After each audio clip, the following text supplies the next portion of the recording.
ایک سادہ سا دیہاتی شخص ٹانگے کو دیکھتے ہی جلدی سے آ گیا اور بولا، آ جاؤ مہمانوں کے ساتھ، چائے تیار ہے، پی کر چلتے ہیں۔ آؤ بھائی کراچی کے شہر، آؤ تمہیں چائے پلائیں، کیا یاد کرو گے؟ میلے شیشے کے گلاسوں میں جو چائے پی وہ واقعی کبھی نہ بھولنے والی تھی۔ چائے پینے کے بعد فضل صادق چارپائی سے اٹھ گئے۔ وہ دیہاتی شخص جسے فضل صادق فتح محمد کے نام سے مخاطب کر رہے تھے احاطے سے باہر آیا اور گھوڑے کی گردن تھپتھپا کر بولا، چل بھائی شیر، جج صاحب کو دلی چھوڑ آئیں، پھر آ کر ہم دونوں آرام کریں گے۔ اب گھوڑے کی لگامیں فتح محمد نے سنبھال لی تھیں۔ پتہ چلا کہ فتح محمد فضل صادق کا دوست تھا اور وہ اس سے ٹانگا مانگ کر تیل تلیا لے گئے تھے۔ فتح محمد نے ہمیں شیخ مختار کے گھر کے سامنے چھوڑا۔ فضل صادق نے کہا، اچھا بچوں میں چلتا ہوں، حوصلہ مت ہارنا اور فکر مند نہ ہونا، اللہ میاں سب ٹھیک کر دیں گے۔ آپ کہاں جا رہے ہیں، اندر نہیں آئیں گے؟ رفیع اللہ نے کہا۔ نہیں، فتح محمد مجھے اسٹیشن چھوڑیں گے، آدھے گھنٹے کے بعد لکھنؤ کے لیے ریل مل جائے گی۔ ٹھیک ہے، اللہ نگہبان، یہ کہہ کر فضل صادق ٹانگے میں بیٹھ گئے اور فتح محمد نے ٹانگا آگے بڑھا دیا۔ ہم دونوں دروازے کی طرف بڑھے ہی تھے کہ شیخ مختار نظر آئے۔ وہ شاید کہیں جانے کے لیے باہر نکل رہے تھے۔ انہوں نے ہمارے ساتھ فضل صادق کو بھی دیکھ لیا تھا۔ دروازے سے 2 قدم باہر نکل کر وہ چیخے، ارے بڑے بھیا! ارے وہ فضل بھائی تھے، کہاں جا رہے ہیں وہ؟ روکو انہیں۔ وہ اسٹیشن گئے، وہاں سے لکھنؤ چلے جائیں گے، رفیع اللہ نے کہا۔ اچھا، یہ تو بڑی خیریت برتی انہوں نے، بڑا افسوس ہوا۔ آؤ تم لوگ اندر آؤ۔ وہ واپس دروازے سے اندر داخل ہو گئے۔ آپ کہیں جا رہے تھے چچا میاں؟ رفیع اللہ نے کہا۔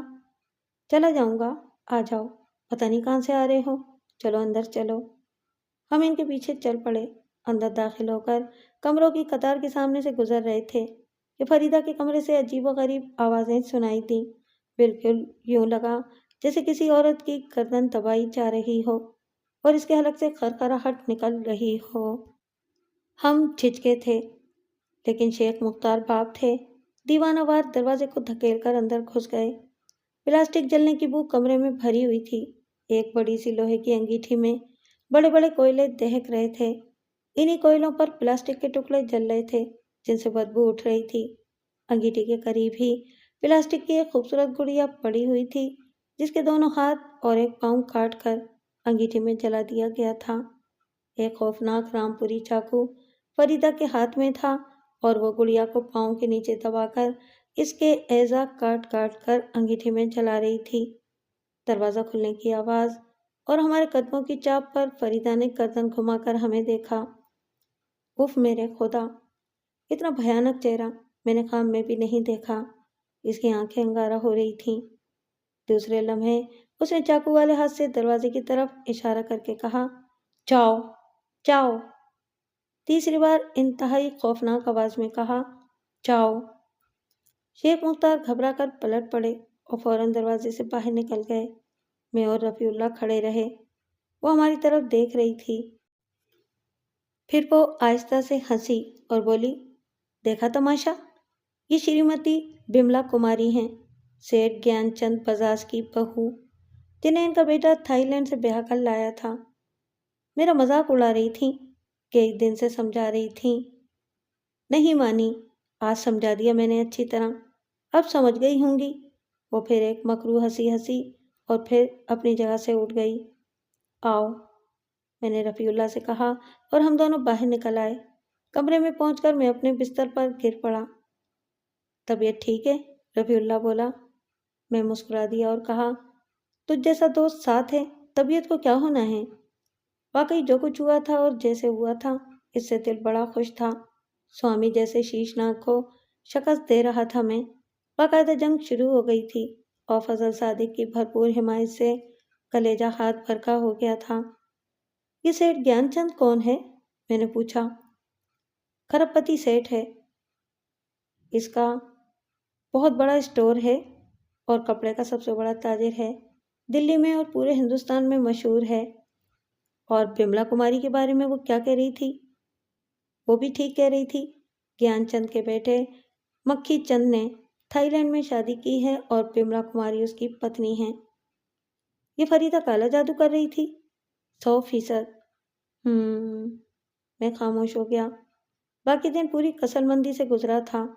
دوپہر کے کھانے کے بعد میں سو گیا تھا۔ شام کی چائے اور رات کے کھانے پر بھی فریدہ موجود نہیں تھی۔ کھانے کے بعد میں نے شیخ مختار سے کہا، چچا جان، برا نہ مانیے، کچھ کہنا چاہتا ہوں۔ شیخ مختار چونک کر مجھے دیکھنے لگا، مگر بولے کچھ نہیں۔ میں نے کہا، آپ کے علم میں ہے کہ بانکیتھر اور رام منوہر نے سوامی دھرمانند ساگر کے ایما پر مجھے ترویدی کے ذریعے بلایا تھا۔ انہوں نے میرے لیے ہوٹل میں کمرہ بک کرا دیا تھا، پھر اپنے گھر بلا کر سوامی سے میری ملاقات کرائی۔ وہاں سے سوامی ناراض ہو کر چلا گیا۔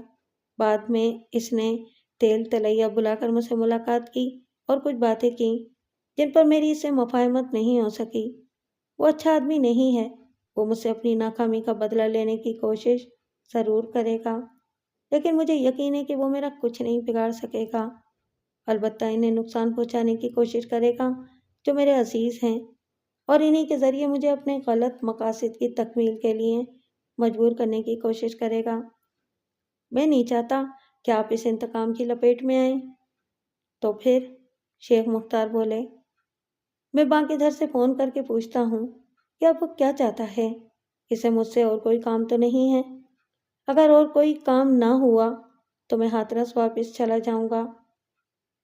کیا ہاتھرس میں تمہارے عزیز نہیں ہیں جنہیں وہ نقصان پہنچانے کی کوشش کریں؟ شیخ مختار نے عجیب لہجے میں کہا، بے شک ہیں، لیکن میں بہت جلد کوئی اور فیصلہ کر لوں گا۔ وہ فیصلہ تم یہاں رہ کر بھی کر سکتے ہو۔ میں نے تمہاری ذرا بھی خدمت نہیں کی، جبکہ میری آرزو تھی کہ تم کچھ عرصہ میرے پاس آ کر رہو۔ ابھی کچھ دن یہاں رہو، بعد میں دیکھ لیں گے۔ تمہیں بتا چکا ہوں کہ ناصر عبداللہ سے میرا رشتہ ہی نہیں، گہری دوستی بھی تھی۔ اس کے بعد میں اور کچھ نہیں بول سکا۔ یہاں سبھی مجھ سے بہت پیار کر رہے تھے اور انہوں نے ہر خطرے کو نظر انداز کر دیا تھا۔ دوسری صبح رفیع اللہ چائے کی ٹرے ہاتھ میں اٹھائے میرے کمرے میں گھس آیا۔ میں جاگ گیا تھا۔ میں نے سوچا آج تمہیں بیڈ ٹی پلا دی جائے، لیکن یہ ویری گڈ ٹی ہے کیونکہ میں نے خود بنائی ہے۔ ارے کیوں؟ تم نے خود کیوں بنائی؟ میں نے بستر پر بیٹھتے ہوئے کہا۔ بس دل چاہا تھا، رفیع اللہ نے کہا۔ یہ ٹرے میں اور کیا ہے؟ اخبار۔ خیریت؟ کوئی خاص خبر ہے؟ ہاں، رفیع اللہ نے کہا اور اخبار کھول کر کچھ تلاش کرنے لگا۔ پھر ایک خبر میرے سامنے کر دی۔ خبر کے ساتھ ایک خوبصورت لڑکی کی تصویر بھی چھپی تھی۔ خبر میں لکھا تھا، مشہور تاجر سماج سیوک سیٹھ گیان چند بجاج کی جوان سال بہو بملا کماری کا پراسرار طور پر دیہانت ہو گیا۔ وہ بالکل ٹھیک اور تندرست تھیں کہ اچانک ان پر دورہ پڑا اور وہ آگ آگ چیختی ہوئی بھاگ دوڑ کرنے لگیں، پھر زمین پر گر کر دم توڑ دیا۔ میں سکتے میں رہ گیا تھا۔ بمشکل میرے منہ سے نکلا، رفیع اللہ؟ ہاں، وہی کیس ہے۔ اس کے ساتھ ہی ایک اس سے بھی زیادہ سنگین کیس ہے۔ یار کوئی مذاق نہ کرنا، مجھے بے حد رنج ہوا ہے، میں نے افسردگی سے کہا، اور رفیع اللہ خاموشی سے اپنی چائے پینے لگا۔ بتاؤ، اور کیا ہوا ہے؟ میں واقعی مذاق نہیں کر رہا، سنجیدہ ہوں۔ رات کو جب تم گہری نیند سو گئے تو شیخ مختار میرے پاس آئے تھے۔ وہ بے حد سنجیدہ تھے، آنکھوں میں آنسو ٹپٹپا رہے تھے۔ مجھ سے کہنے لگے، رفیع، دل میں ایک غبار ہے، کچھ کہنا چاہتا ہوں۔ شاید ہی کسی جوان بیٹی کے باپ نے ایسی بات کسی سے کہی ہو۔ تمہاری منصور سے گہری دوستی ہے، کیا تم اسے اس بات پر آمادہ کر سکتے ہو کہ وہ فریدہ سے شادی کر لے؟ منصور بھیا، میں یہ سن کر حیرانی سے منہ کھول کر رہ گیا، کچھ بھی نہ بول سکا۔ تو وہ پھر بولے، فریدہ کے بارے میں تم ہی نہیں، سارے خاندان والے جانتے ہیں۔ میں پورے خاندان میں ایک گھٹیا انسان کی نگاہ سے دیکھا جاتا ہوں، حالانکہ خود میری زندگی سے کوئی جرم وابستہ نہیں ہے، صرف فریدہ کی وجہ سے۔ ہاں، وہ میری اولاد ہے، میرے زندہ ہونے کے باوجود اس قدر بگڑ گئی، یہ واقعی میرا گناہ ہے۔ خیر، اس کی وجہ سے میں جانتا ہوں کہ میری دوسری بیٹیوں کے لیے بھی کوئی رشتہ نہیں آئے گا۔ رات میں شیخ مختار نے فریدہ سے بھی بات کی تھی، وہ اس کی اس بدتمیزی سے بڑے دل برداشتہ تھے جو ان کے ساتھ میں نے اور تم نے دیکھی تھی۔ انہیں بات کی بات بھی معلوم ہو گئی؟ میں نے سوال کیا۔ بالکل نہیں، بملا کماری کی موت کی بھی نہیں۔ میں بتانے کی ہمت نہیں کر سکا۔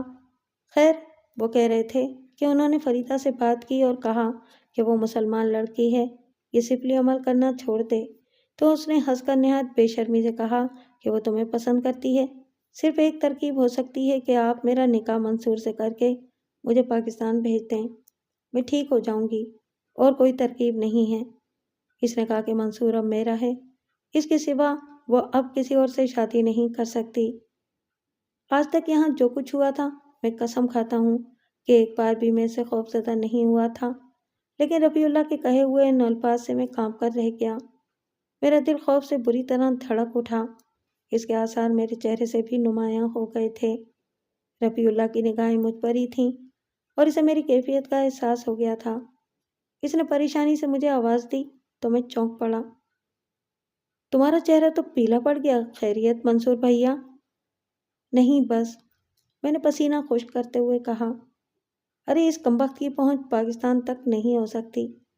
اسے پتہ چل گیا اور خوشی بھی ہوئی۔ کس بات کی؟ یقیناً وہاں ہماری ہونے والی بھابھی موجود ہیں اور ہمیں شکایت ہے کہ ہمیں ان کے بارے میں آج تک بھنک بھی نہیں ملی۔ نہیں رفیع اللہ، وہاں ایسا کوئی نہیں ہے۔ تو پھر؟ پتہ نہیں میرے اس انکشاف کے کیا اثرات ہوں، لیکن اب تمہیں بتانا ضروری ہے۔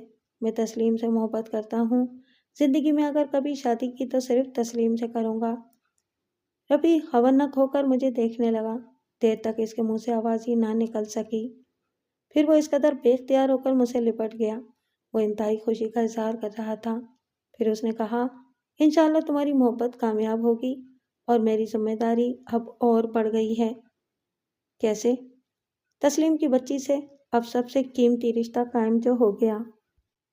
لیکن میں پریشان ہو گیا ہوں رفیع۔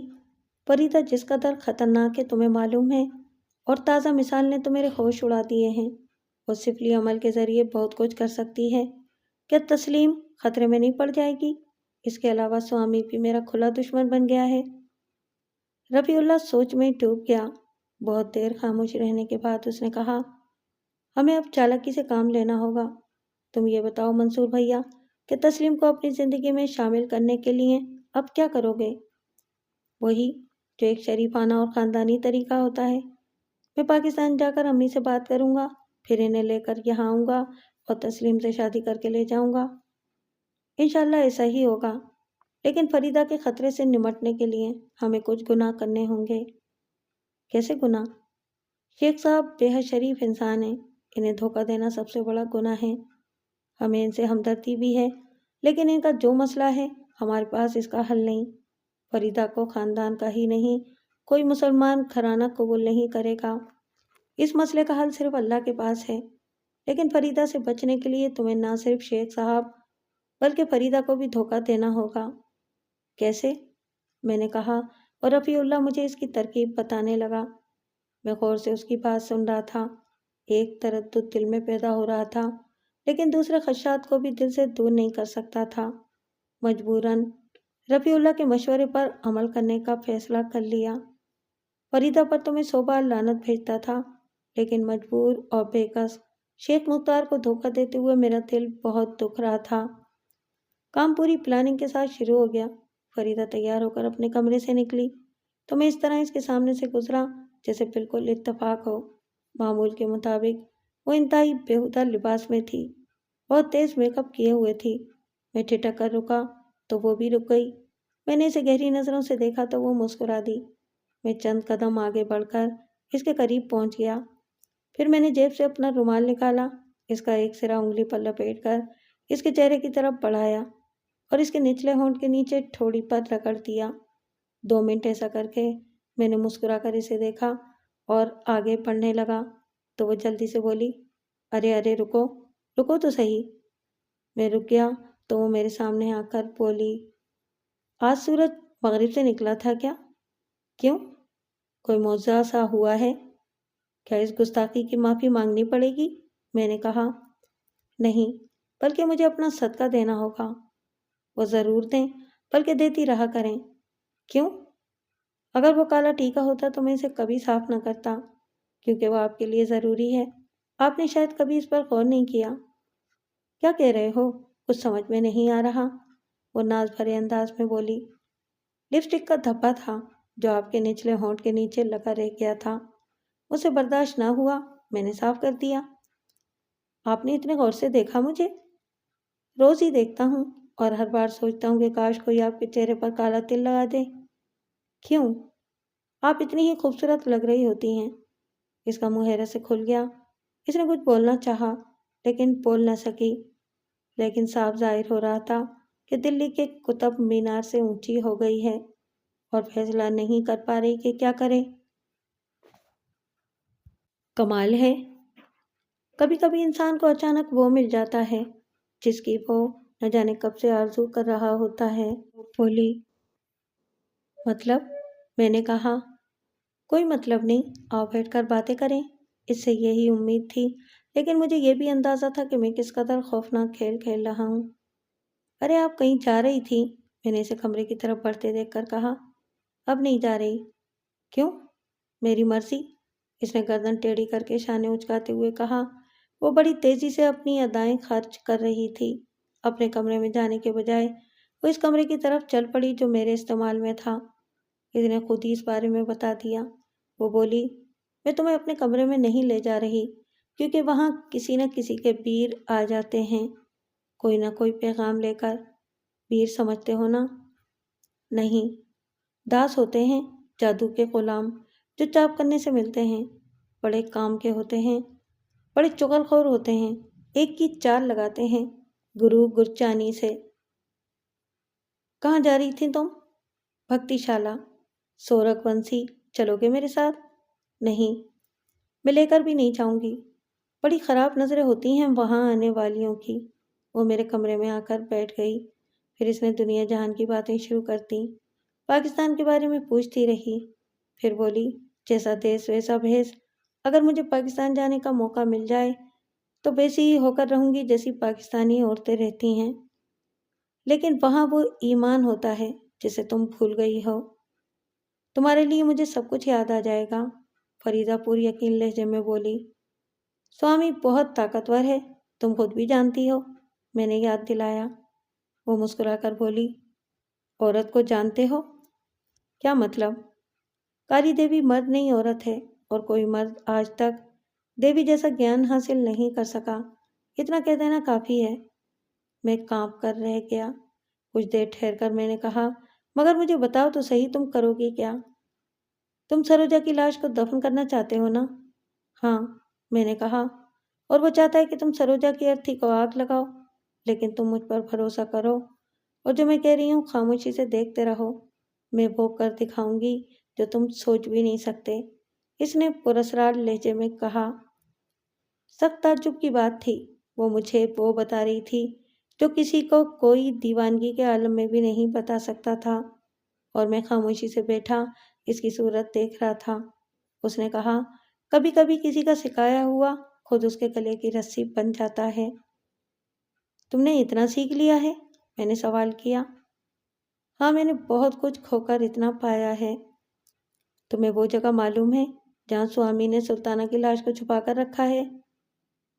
3 بیر میرے قبضے میں آ چکے ہیں۔ یہ بیر صرف حکم کے غلام ہوتے ہیں۔ اس کا مقصد کیا ہے؟ انہیں اس سے قرض نہیں ہوتی۔ انہیں معلوم ہوگا کہ اس نے سلطانہ کی لاش کہاں چھپائی ہے؟ ہاں، انہیں ضرور معلوم ہوگا۔ بڑا سنسنی خیز انکشاف تھا۔ مجھے اپنے جنون کا صحیح اندازہ نہیں تھا۔ زندگی میں کبھی اس قدر جذباتی نہیں ہوا تھا کہ زندگی داؤ پر لگا دیتا، لیکن یہ کہانی اس طرح میرے رگو پے میں سما گئی تھی کہ میں سب کچھ کرنے پر آمادہ تھا۔ فریدہ میرے پاس سے خوشیوں کے خزانے لے کر اٹھی تھی۔ اس نے بڑے بڑے عہد و پیمان کیے تھے، مجھ پر قربان ہونے کے دعوے کیے تھے۔ رفیع اللہ کو تو خیر میں نے ایک ایک لفظ بتا دیا تھا، لیکن اب اس بات کی گنجائش نہیں تھی کہ میں فضل صادق سے یہ باتیں چھپاتا۔ میں نے فون پر ان سے رابطہ قائم کیا۔ آج کل میرے پاس تمہارے بارے میں سوچنے کے علاوہ اور کوئی کام ہی نہیں ہے، اور ہاں، شکریہ یا احسان مندی کے کچھ اور الفاظ ادا کرنے کی کوشش مت کرنا۔ یہ الفاظ میرے لیے غیر مناسب ہوں گے، مجھے کچھ اور تفصیل بتاؤ۔ وہ کہتی ہے کہ تیل تلیا میں ایسے تہہ خانے موجود ہیں جن میں سے ایک میں سوامی نے سلطانہ کی لاش چھپا دی ہے، مگر بیر اس جگہ کی نشاندہی کر دیں گے۔ اس نے ایک ایسا علم سیکھ لیا ہے جس سے وہ سلطانہ کے مردہ جسم میں داخل ہو جائے گی اور اس تہہ خانے سے باہر آ جائے گی۔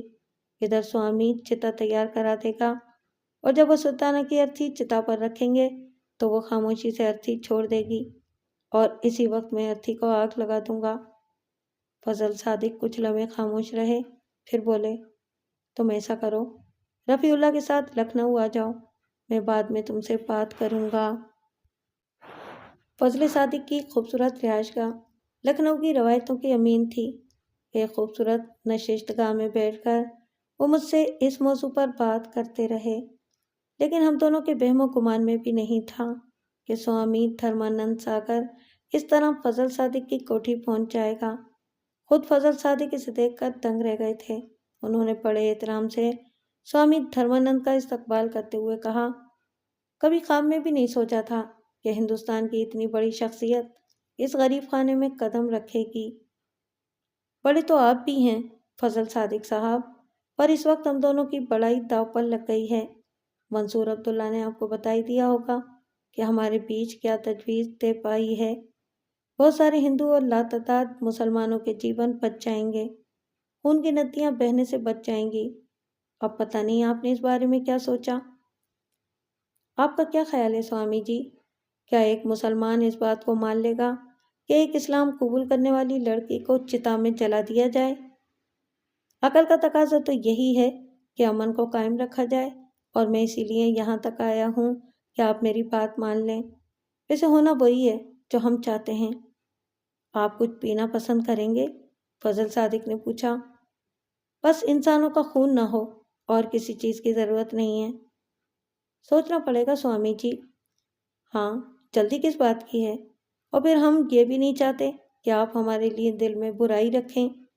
ارے یہ تو دوستی کا، امن کا سودا ہے جو سیاستدانوں کے بیچ ہوتا رہتا ہے، جو دوسرے ملکوں میں جا کر گلے ملتے ہیں اور سرحدوں پر جنگ شروع کر دیتے ہیں۔ افسوس میں سیاستدان نہیں ہوں، فضل صادق نے کہا۔ تو بن جائیے، ہم نے لکھنؤ آپ کو دیا، ہم سپورٹ کریں گے آپ کو۔ مجھے کرنا کیا ہوگا سوامی جی؟ سیاست؟ وہ کیسے؟ بات اس پاکستانی شیر نے بتا دی ہوگی۔ سروجا کی ارتھی چتا پر رکھی جائے گی اور یہ اسے آگ دکھائے گا۔ یہ کیسے ہو سکتا ہے؟ فضل صادق نے کہا۔ یہی آپ کو سوچنا ہوگا کہ یہ کیسے ہو سکتا ہے۔ پہلے میری بات غور سے سن لیں، وہ مر چکی ہے۔ جیتی ہوتی اور آپ کو چتا میں جلانا ہوتا تو واقعی پریشانی کی بات تھی۔ ارے مٹی ہے مٹی، دھرتی میں گاڑ دو گے تب بھی مٹی بن جائے گی، چتا میں بھسم کر دو گے تب بھی راکھ بن جائے گی، پر مسئلہ کتنا بڑا حل ہو جائے گا یہ سوچو۔ میں نے فضل صادق کا چہرہ دیکھا، سوچ میں ڈوب گیا تھا۔ میرے دل کو دھکا سا لگا۔ یہ سوچنے کی بات ہی نہیں تھی، انہیں اس مردود کو فوراً بھگا دینا چاہیے تھا۔ سوچنے سے کوئی فائدہ نہیں ہوگا، یہ کرنے کا کام ہے۔ وہ تو پریس کو ابھی خبر نہیں ملی ہے، ورنہ اب تک آگ لگ چکی ہوتی۔ کرنا کیا ہوگا؟ فضل صادق نے پوچھا۔ میں آپ کا ساتھ دوں گا، کچھ ایسے نیتاؤں کو بلا لوں گا جن کے بڑے نام ہیں۔ تیل تلیا میں شمشان گھاٹ ہیں، انتظام کر لیا جائے گا۔ سروجا کی ارتھی کو لایا جائے گا، اسے چتا پر رکھ کر یہ لڑکا آگ دکھا دے گا اور بس۔ سب لوگ گواہ ہوں گے، انہیں بھی سمجھا دیا جائے گا کہ یہ سب امن کے لیے کیا جا رہا ہے۔ آپ اس پورے کام کی ذمہ داری لیں گے؟ فضل صادق نے پوچھا۔ ہاں، جب میں کہہ رہا ہوں تو یہ کام میں ہی کروں گا اور آپ کو اس کا پورا صلہ ملے گا۔ اس علاقے کا الیکشن کی بات آپ جانے دیں، مجھے سوچنے کے لیے کچھ وقت دے دیں۔ ضرور دیں گے، مگر کام جتنی جلدی نمٹ جائے اچھا ہوگا۔ میں جانتا ہوں، بڑا آنند دیا ہے آپ نے، لکھ لیں، کسی بھی منتری کی کرسی آپ کا انتظار کر رہی ہے۔ میری آنکھوں کی کوریں بھیگ رہی تھیں۔ فضل صادق تیار ہو گئے؟ میں سوچ رہا تھا۔ بڑی گمبھیر فضا ہو گئی تھی، ہم رات کا کھانا بھی ٹھیک سے نہیں کھا سکے تھے۔ میرے لیے آرام کا بندوبست کر دیا گیا۔ میں اپنے بستر پر کروٹیں بدل رہا تھا اور اس وقت رات کے 3 بجے تھے۔ جب دروازے پر دستک ہوئی اور میں اچھل پڑا۔ دروازہ کھولا تو فضل صادق سامنے کھڑے تھے۔ مجھے خاموشی سے ساتھ آنے کا اشارہ کیا۔ میں حیران کمرے سے نکل آیا۔ وہ مجھے اپنے کمرے میں لے گئے۔ بیٹھو، انہوں نے کہا اور میں بیٹھ گیا۔ تم نے صورتحال کو سمجھ لیا ہوگا۔ میں کوئی جواب نہیں دینا چاہتا۔ یہ ہماری مجبوری تھی، وہ بولے، لیکن میں عقل کی بات کرو، بے شمار انسانوں کی زندگی خطرے میں تھی۔ کیا یہ بہتر نہیں ہوگا کہ مجھے خاموش رہنے دیا جائے؟ نہیں، یہ بہتر نہیں ہوگا۔ مطلب یہ کہ بہتر نہیں ہوگا جو تمہارے دل میں ہے کہو۔ میں جانتا ہوں کہ کیا ہو رہا ہے۔ کاش میں یہاں نہ آیا ہوتا۔ اب بہتر یہی ہوگا کہ جو ضروری ہے وہ کرو۔ اس کے بعد شاید میں زندگی بھر خود کو معاف نہ کروں، میں نے کہا، مگر یہ ضروری ہے۔ اب مجھے کیا کرنا ہوگا؟ سوامی دھرمانند بتائیں گے کہ کیا کرنا ہوگا۔ تم یہاں اپنے عزیزوں سے ملنے آئے ہو، ان سے ملو اور اپنے وطن واپس جاؤ۔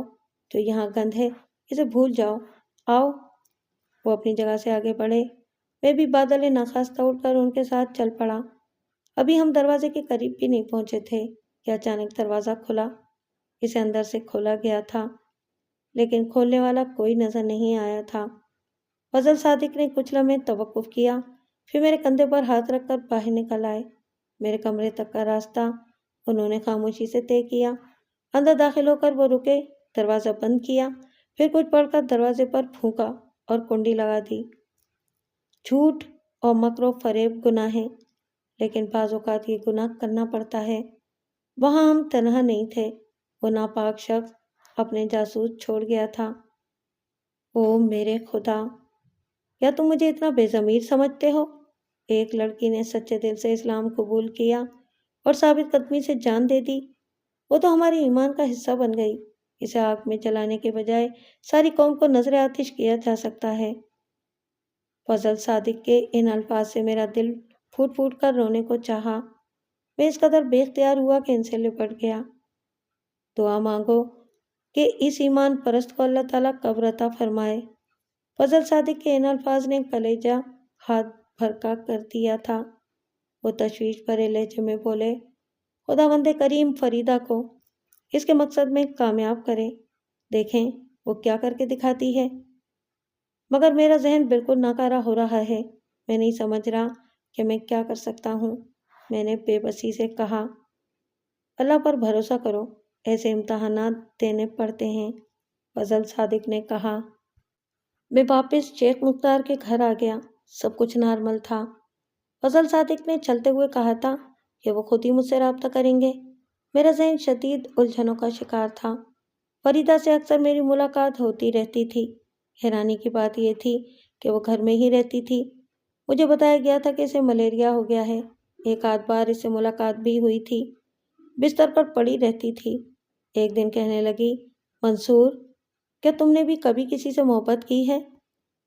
ان جذبوں سے کسے چھٹکارا ملا ہے؟ ہاں، انسان چاہے کتنا ہی اپنے آپ کو اس جذبے سے الگ کر لے۔ میں تمہیں سچ بتاؤں، تم میں کوئی خوبی نہیں ہے۔ ایک عام سے انسان ہو، لیکن یہ منحوس جذبہ کسی کو عام نہیں رہنے دیتا۔ چھوڑو، میں بھی کیا فضول باتیں لے کر بیٹھ گئی۔ تمہارے ذہن میں تجسس ہوگا کہ میں نے جو کہا ہے وہ کر بھی پاؤں گی یا نہیں۔ ہاں، میرے دل میں تجسس ہے۔ میں نے سروجا کا سراغ لگا لیا ہے اور کچھ منصوبے بھی بنا لیے ہیں، لیکن ایک شرط ہوگی۔ میں نے چونک کر اسے دیکھا تو وہ بولی، اور وہ شرط ہے اعتماد۔ اعتماد؟ ہاں، وہ بولی۔ میں نہیں سمجھا۔ ابھی نہیں سمجھاؤں گی۔ تم مسلمان ہو نا؟ الحمدللہ، میں نے پورے یقین سے کہا۔ تو تمہیں قسم کھانی پڑے گی کہ جس بات کا مجھ سے وعدہ کرو گے اس کی تکمیل کرو گے۔ نہیں، میں یہ نہیں کر سکوں گا، میں نے سرد لہجے میں کہا۔ وہ چونک کر مجھے دیکھنے لگی، پھر مسکرا کر بولی، کچھ خوبیاں ہی تو انسان کو پاگل کر دیتی ہیں۔ چلو، ہم وقت سے پہلے دیوانگی کا شکار کیوں ہوں؟ فریدہ کی باتیں کافی الجھی ہوئی تھیں۔ دوسری بار اس سے ملاقات ہوئی تو اس نے کہا، ایک بات بتاؤ، تم سلطانہ کی ارتھی کو آگ لگاؤ گے؟ کبھی نہیں۔ اور اگر انہوں نے تمہیں مجبور کیا تو؟ تو بھی میں ایسا نہیں کروں گا۔ تو پھر کیا کرو گے؟ خودکشی؟ جان دے دو گے؟ ہاں۔ کیسے؟ خود آگ میں کود جاؤں گا۔ ارے خودکشی تو حرام ہے۔ میں نہیں جانتا کہ میں کیا کروں گا، میں نے شدید الجھن سے کہا۔ کچھ اچھا ہی سوچیں گے، وہ ہنس کر بولی۔ فضل صادق نے فون کر کے پوچھا، کیسی گزر رہی ہے؟ بس انوکھی۔ دہلی سے جانے کو دل نہیں چاہتا؟ کہاں؟ ہاتھرس، فضل صادق صاحب نے کہا اور میرا دل دھڑک اٹھا۔ تسلیم یاد آ گئی تھی۔ چلا جاؤں؟ ہاں، وہ پتھریلے لہجے میں بولے۔ میں نے اس کے بعد ان سے کوئی سوال نہیں کیا، البتہ نہ جانے کیوں ان کی بات میرے دل کو لگ گئی۔ رفیع اللہ گھر آتے ہوئے ڈر رہا تھا۔ یار، والد صاحب قبلہ نے 50% آف کر دیا ہے۔ دولت تو خیر ہاتھ کا میل ہے، لیکن سب سے زیادہ خطرناک دادی اماں ہیں۔ اگر کہیں وہ بگڑ گئیں تو حالات سنبھالے نہیں جا سکیں گے۔ رفیع اللہ، تم جیسے دوست پر فخر کیا جا سکتا ہے اور تمہیں میری بات ماننی پڑے گی۔ پھر ہم ہاتھرس کے لیے چل پڑے۔ میں نے تسلیم کو دیکھا، بہت دبلی ہو گئی تھی۔ تنہائی میں بات کرنے کا مجھے موقع مل گیا۔ تسلیم، یہ تم نے کیا حالت بنا لی ہے؟ وہ خاموش رہی۔ بہت سی باتیں کی میں نے اس سے، لیکن اس نے صرف ایک بات پر زبان کھولی۔ اس نے کہا، میں دوسرے لوگوں کے بارے میں کچھ نہیں کہتی، لیکن میں زندگی کی آخری سانس تک اس بات پر شرمندہ رہوں گی کہ یہاں آ کر آپ کو کتنی مشکلات کا سامنا کرنا پڑا، اور میں اس بات کو تاریخ کا حصہ قرار دوں گا کہ یہاں کی لڑکی اپنی محبت اور وفات دونوں میں یکتا ہوتی ہے۔ تسلیم نے ہر تکلف کو بالائے طاق رکھ دیا تھا۔ دن کے 12 گھنٹے میرے ساتھ گزارتی تھی، میرے سارے کام کرتی تھی۔ اس دوران ایک بار رابعہ متھرا سے آئی تھی اور اس نے اپنے مزاج کے مطابق تماشے کیے تھے۔ میرے قریب آنے کی کوشش بھی کی تھی، لیکن میں نے اس کی پذیرائی نہیں کی تھی۔ پھر ایک دن فضل صادق نے فون کیا، یہ مت سمجھنا کہ میں تمہاری طرف سے غافل ہو گیا ہوں، میرے پاس آپ کی شایع نشان دعا بھی نہیں ہے۔ پاکستان جانے کے لیے تیار ہو؟ پاکستان میری زندگی ہے، اور انسان زندگی سے دور کب رہنا چاہتا ہے؟ ایک مقصد میری زندگی سے منسلک ہو گیا ہے، اس کی تکمیل سے پہلے واپس نہیں جاؤں گا۔ زندہ رہا تو جانا اپنے وطن ہی ہے۔ سلامت رہو، فضل صادق نے بڑے خلوص سے کہا۔ وہ سب بڑی سنسنی خیز تھی۔ دن کو 11 بجے کے وقت ترویدی اور رام سے آئے اپنی مخصوص جیپ سے ہاتھرس پہنچے تھے۔ آفتاب بیگم نے روایتی انداز میں ان کا استقبال کیا۔ ترویدی نے کہا، منصور عبداللہ جی نے ایک ایسی روایت کی بنیاد ڈالی ہے جسے کبھی نہیں بھلایا جا سکتا۔ ان کے اس عمل سے ان علاقوں میں ہندو مسلم بھائی چارے کی ایک نئی بنیاد پڑے گی۔ آپ تیار ہیں مہاراج؟ میرے ذہن میں فریدہ کے بارے میں کئی سوالات ابھرے، لیکن میں نے خاموشی ہی اختیار کیے رکھی تھی۔ ترویدی نے بتایا، 6 بہت بڑے بڑے لوگوں کو تیل تلیا بلوا لیا گیا ہے۔ ان کی موجودگی میں یہ رسم ادا ہوگی۔ ایک بڑی میٹنگ میں یہ بات طے ہو گئی ہے اور ساری بات انہیں سمجھا دی گئی ہے۔ سب سے بڑی بات یہ ہے کہ خود سوامی جی اس رسم میں شریک ہوں گے۔ آپ تیار ہیں منصور جی؟ مجھے فضل صادق کے الفاظ یاد آ گئے۔ میں نے کہا، ہاں میں تیار ہوں۔ آپ کو اسی سمے ہمارے ساتھ چلنا ہوگا۔ بات ایسی ہے کہ آپ کو بہکانے والے آپ کے گرد جمع ہو جائیں گے۔ کیا کہ کوششیں نہیں ہوں گی، ہم آپ کو ان کوششوں سے محفوظ رکھیں گے۔ جی ٹھیک ہے، میں نے کہا۔ کسی کو اپنی سوچوں پر اختیار نہیں ہوتا، مجھے بھی نہیں تھا، لیکن میں نے کوشش کی تھی اور گھر سے باہر نکلتے ہوئے تسلیم سے کہا تھا، میرے لیے دعا مانگنا تسلیم، تمہارے ساتھ زندہ رہوں گا ورنہ نہیں۔ پھر میں ترویدی اور رام سے آئی کے ساتھ چل پڑا تھا۔ راستے بالکل خاموشی سے طے ہوئے۔ ان لوگوں نے بھی مجھ سے کوئی گفتگو نہیں کی تھی۔ ہم تیل تلیا پہنچ گئے۔ مندر سے خاصی دور شمشان گھاٹ تھا۔ بڑا اہتمام کیا گیا تھا۔ ایک شامیانہ لگایا گیا تھا جہاں نشستیں لگی ہوئی تھیں۔ کئی قیمتی گاڑیاں کھڑی ہوئی تھیں، کچھ گن مین اور باڈی گارڈز بھی موجود تھے۔ تیز روشنیوں کا اہتمام کیا گیا تھا جنہوں نے اس جتا کا احاطہ کیا ہوا تھا جو سروجا کی ارتھی جلانے کے لیے تیار کی گئی تھی۔ پھر تمام لوگ آ گئے جنہیں بلایا گیا تھا۔ انہوں نے اپنی کرسیاں سنبھال لیں۔ سوامی بھی موجود تھا۔ پنڈت اشلوک پڑھ رہے تھے اور بڑی پراسرار فضا پھیلی ہوئی تھی۔ میں اور رفیع اللہ بھی پنڈال میں پہنچ گئے اور پھر شاید وہ وقت آ گیا جب چتا کو آگ لگائی جانے والی تھی۔ بہت سی رسمیں ادا کی گئیں۔ پھر سوامی اپنی جگہ سے اٹھا اور سامنے جا کھڑا ہوا۔ اس نے بولنا شروع کیا، سجنوں، کبھی کبھی ایسے انوکھے سمے آ جاتے ہیں جب ہمارا اپنا دماغ ساتھ نہیں دیتا کہ کیا ہو رہا ہے، ہم کیا کر رہے ہیں اور کیوں کر رہے ہیں۔ جیون کی کہانی موت پر تمام ہوتی ہے اور یہاں بھی ایک ایسی کہانی چل رہی ہے۔ آپ لوگوں کو معلوم ہے کہ ٹھاکر پریوار کی ایک معصوم لڑکی کو پریم جال میں پھنسا کر مسلمان کیا گیا۔ اس کے ساتھ نکاح کا کھیل کھیلا گیا اور وہ باولی اپنے عقیدے پر پتھر ہو گئی۔ ہندو دھرم کی اپنی پرمپرا ہے اور مسلمان دھرم کی اپنی۔ اس کی چتا نے آگ نہیں پکڑی، جس کی وجہ یہ تھی کہ مسلمان عالموں نے منتر پڑھ کر اس کے گرد دیوار بنا دی تھی۔ پر ہم سے بڑھ کر بھلا کون ہو سکتا ہے؟ تمہارے سوامی نے ساری دیواریں توڑ دیں اور اب دیکھ لو کہ ایک مسلمان ہی سروجا کی چتا کو جلا رہا ہے۔ اس نے ہماری بات مانی ہے اور ہم اس کے سارے پریوار کو اس کا صلہ دیں گے۔ چلو سروجا کی ارتھی کو چتا پر لے آؤ۔ اب دیکھ لو ایک مسلمان کیسے چتا کو جلاتا ہے۔ وہ 4 فٹ کے بونے جنہیں یہ پیر کہا کرتا تھا ایک ارتھی لیے ہوئے پنڈال میں پہنچ گئے۔ اسے بڑے اہتمام سے چتا پر رکھ دیا گیا۔ وہاں ٹھاکر گجادھر کے دونوں بیٹے بھی موجود تھے۔ سوامی دھرمانند اس وقت کسی مداری کا رول ادا کر رہا تھا۔ اس نے مسکراتے ہوئے کہا، میں نے کہا تھا جیون میں بڑے بڑے کھیل ہوتے ہیں۔ یہ ارتھی سروجا کی نہیں ہے بلکہ یہ ایک مسلمان لڑکی فریدہ کی ہے جو سوامی کے پورے جیون کے گیان کو مٹی میں ملانے آئی تھی۔ ہماری بلی ہمیں سے میں آؤں۔ بھکتی شالہ میں مہاکالی کے چرنوں میں بیٹھ کر کچھ شبد سیکھ لیے اور پھر ہمیں ہی دکھانے آ گئی۔ ارے بے وقوف، کیا سوامی دھرمانند کی گپھا سے کوئی سروجا کی ارتھی کو لا سکتا تھا؟ اس کا روپ دھار کر یہاں کھیل ختم کرنے آ گئی۔ بڑی مہان ہے یہ بھائیوں، دھرم پر جیون دان کرنے آ گئی۔ تو چلو ہم اس کی بھکتی کو سویکار کر لیتے ہیں۔ چلو بیرو اپنا کام کرو۔ ابھی اس نے اتنا ہی کہا تھا کہ چھوٹے قد کے بونوں نے کئی مشعلیں لکڑیوں پر پھینک دیں اور بھیانک شعلے آسمان سے باتیں کرنے لگے۔ نہ صرف میرے بلکہ رفیع اللہ کے حلق سے بھی آسمان کو پھاڑ دینے والی چیخیں بلند ہوئیں۔ لیکن میں نے یہ بھی دیکھا کہ فریدہ کے ہونٹ کلمہ پڑھنے کے انداز میں ہل رہے تھے۔ مجھے اتنا بھی اندازہ تھا کہ میں نے جلتی چتا کی جانب چھلانگ لگائی تھی، لیکن بہت سے لوگوں نے مجھے پکڑ لیا تھا۔ وسیع و عریض خال نما جگہ تھی۔ میں ایک بستر پر لیٹا تھا۔ مدھم روشنی میں کچھ سائے چلتے پھرتے نظر آ رہے تھے۔ ایک باریک سی آواز سنائی تھی، ہوش آ گیا ہے ڈاکٹر صاحب۔ اسی وقت کوئی اٹھ کر میرے قریب پہنچ گیا۔ وہ فضل صادق تھے۔ کیسے ہو منصور عبداللہ؟ ٹھیک ہوں سر۔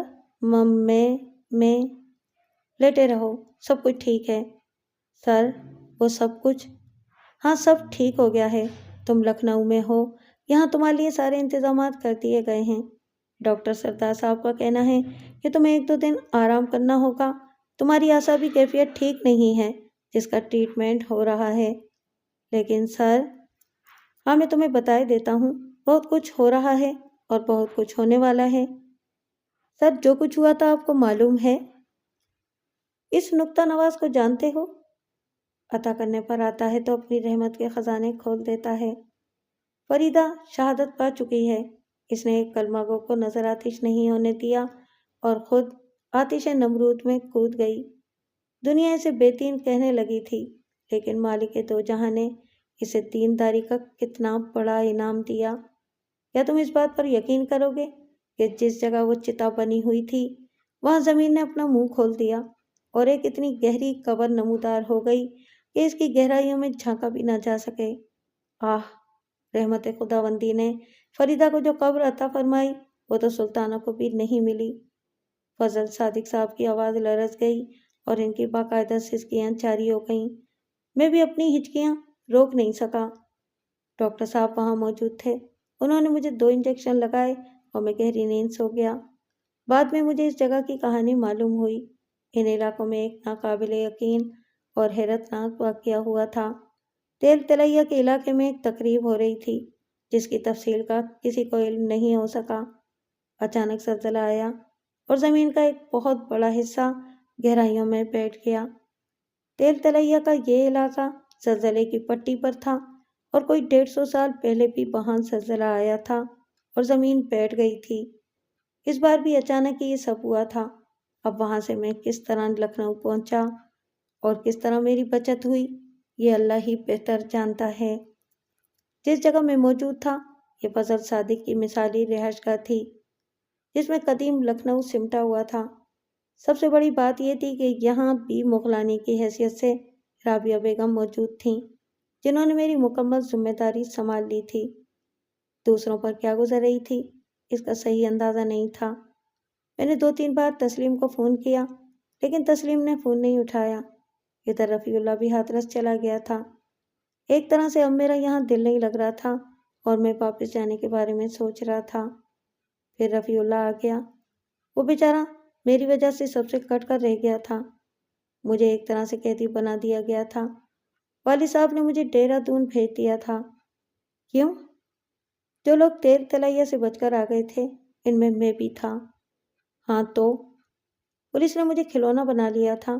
ایک طرح سے میں ان کا مستقل مہمان بن گیا تھا۔ وہ مجھ سے طرح طرح سے ان حالات کے بارے میں پوچھتے تھے۔ وہ چاہتے تھے کہ میں کوئی انکشاف کروں۔ البتہ گجادھر کے دونوں بیٹوں نے حیرت انگیز تعاون کیا۔ کیسے؟ پولیس نے بہت کوشش کی کہ وہ تمہارے بارے میں کچھ کہیں لیکن باقی دھن نے آخر میں پولیس کو دھمکی دی کہ وہ اخبارات کو بیان دے دے گا کہ پولیس زبردستی ان کے ذریعے منصور عبداللہ کو ملوث کرنا چاہتی ہے۔ تب وہ خاموش ہوئے۔ اور جانتے ہو کہ ایسا کیوں ہوا؟ وہ بھی بتا دو۔ فضل صادق کی وجہ سے۔ وہ بڑی بااثر شخصیت رہ چکے ہیں اور اب بھی ہیں۔ شیخ مختار کے بارے میں معلوم ہوا کہ وہ اسپتال میں داخل ہیں اور کافی بیمار ہیں۔ فریدہ تو ہمارے لیے ایک زخم بن کر رہ گئی تھی۔ اس نے جو کچھ کیا تھا اسے مرتے دم تک بھولا جا سکتا تھا۔ ہم اکثر اس کے بارے میں باتیں کرتے رہتے تھے۔ بلکہ ایک دن رفیع اللہ نے بڑے دکھ بھرے لہجے میں کہا تھا، خدا کی قسم میں بچپن ہی سے اسے پسند کرتا تھا۔ وہ کہتی تھی کہ وہ بہت سی دولت اکٹھی کرے گی اور ساری کی ساری مجھے دے دے گی۔ بس دولت کے حصول کے لیے ہی اس نے الٹے سیدھے علوم سیکھنے شروع کر دیے اور بھکتی شالہ تک پہنچ گئی۔ پھر اسے بگاڑنے کے لیے وہاں بہت کچھ تھا۔ گندے علوم کے ماہر اس کے گرد پھیل گئے۔ ایک مسلمان لڑکی کو ایمان سے دور لے جانے پر وہ بڑا فخر محسوس کر رہے تھے۔ منصور، ایک خط میرے پاس رکھا ہوا ہے جو فریدہ نے مجھے دیا تھا۔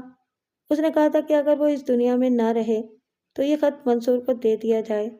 خط کھلا ہوا تھا اس لیے میں نے اسے پڑھ لیا جس پر مجھے شرمندگی ہے۔ کہاں ہے وہ خط؟ میں نے بے چینی سے پوچھا۔ میں تمہیں لا کر دیتا ہوں۔ میں نے فریدہ کا خط پڑھا۔ لکھا تھا، منصور، میں چھوٹی عقل کی مالک ہوں، بے وقوفی کی باتیں سوچتی رہتی ہوں۔ جو لوگ میرے گرد ہیں وہ بڑے چالاک ہیں۔ میں نے کالا جادو سیکھا ہے، پر ہنسی والی بات ہے جو لوگ کالا جادو جانتے ہیں وہ بڑے شکتیمان ہیں۔ میں ان کے مقابلے میں کبھی کامیاب نہیں ہو سکتی۔ پر تمہاری پوری کہانی میں نے سنی ہے۔ بڑی عجیب لگی ہے مجھے یہ کہانی۔ تم کسی بھی طرح سروجا کو ایک مسلمان لڑکی کی حیثیت سے دفن نہیں کر سکتے، پر تم بھی ضد پر اڑے ہوئے ہو۔ میں دن رات یہ سوچتی رہتی ہوں کہ تمہیں کیا تحفہ دوں۔ دوسری ہنسی کی بات یہ کہ ہندوستان بھر میں کسی دیوتا کی طرح پوجا جانے والا سوامی دھرمانند تم سے ڈرا ہوا ہے۔ وہ یہ سوچتا ہے کہ اگر تم نے ٹھاکروں کی بیٹی کو زمین میں دفن کر دیا تو اس کا سارا مان ٹوٹ جائے گا اور اس کی کوئی حیثیت نہیں رہے گی۔ اور کچھ سمجھ میں نہیں آیا تو پھر میں نے یہ کیا جو تم نے آگے چل کر دیکھ لو گے۔ میں نے اپنا جیون تمہارے نام کر دیا۔ میں پاتال کی گہرائیوں میں تو سروجا کی لاش تلاش نہیں کر سکی، پر ان راکشسوں سے تمہارا جیون بچانے کے لیے میں نے یہ کھیل کھیلا اور انہیں اطمینان ہو گیا کہ ایک مسلمان لڑکے نے آخرکار اس لڑکی کی چتا کو بھسم کر دیا۔ بات ختم ہو گئی۔ سب کچھ بھاڑ میں جائے۔ تم بس جتنی جلدی ہو سکے پاکستان واپس چلے جاؤ۔ اور جانتے ہو میں نے یہ سب کچھ کیوں کیا؟ کیونکہ میں تم سے پریم کرنے لگی تھی، فریدہ۔ میرا سر چکرانے لگا تھا اور میں پھٹی پھٹی آنکھوں سے رفیع اللہ کو دیکھنے لگا۔